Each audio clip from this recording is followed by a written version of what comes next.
ஏங்க தோசை சுடவா? ஏன் ஸ்வீட்டி, மொபைல்ல நீ எடுத்து பாக்குறியா? புருஷனோட பிறந்தநாள் அன்னைக்கு அதாண்டி 29 30 வயசுன்னு சொல்லி பிறந்தநாள்னா 29 வயசுனா 29 வகையான சாப்பாடு, 30 வயசுனா 30 வகையான சாப்பாடு எல்லாம் வச்சு சர்ப்ரைஸ் பண்றாங்கல்ல ஹஸ்பண்டுக்கு. அது மட்டும் இல்லாம ஆபீஸ்ல இருந்து வந்த ஹஸ்பண்ட் கண்ணை மூடிட்டு வந்து கூட்டிட்டு வந்தா ஹால் நிறைய வெரைட்டியா சாப்பாடு வகையெல்லாம் இருக்கும். கண்ணை திறந்து சர்ப்ரைசிங் பண்றது. போதும், நிறுத்துறீங்களா? 30-40 வகையான சாப்பாடை செஞ்சு அதை சேர்ற பாத்திரத்தை யார் சேர்ந்து தேய்க்கிறது?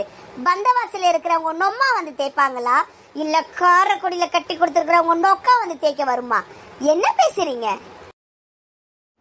இல்லடி, அது இல்ல. போதும், நிறுத்துங்க. நீங்க என்ன சொல்ல வரீங்கன்னு எனக்கு புரியுது. ஸ்வீட்டி, நான் செஞ்சுதான் சொல்லலடி. அந்த மாதிரிலாம் நீ பாத்திருக்கியான்னு தான் கேக்குற. எப்படி கேட்டாலும் அர்த்தம் அப்படிதாங்க வரும், சரியா? சே, இந்த மாதிரிலாம் புருஷனுக்கு ஆக்கி போறவளுங்க கதவை மூடிக்கிட்டு கம்முக்கமா ஆக்கி போட மாட்டாளுங்க.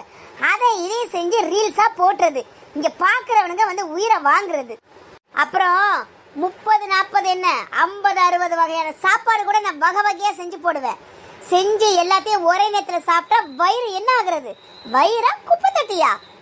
போங்க, எல்லாம் உங்க நல்லதுக்காண்டி தான் யோசிக்கிறேன். போய் ஒழுங்கா கையை கழுவிட்டு வந்து சாப்பிட உட்காருங்க.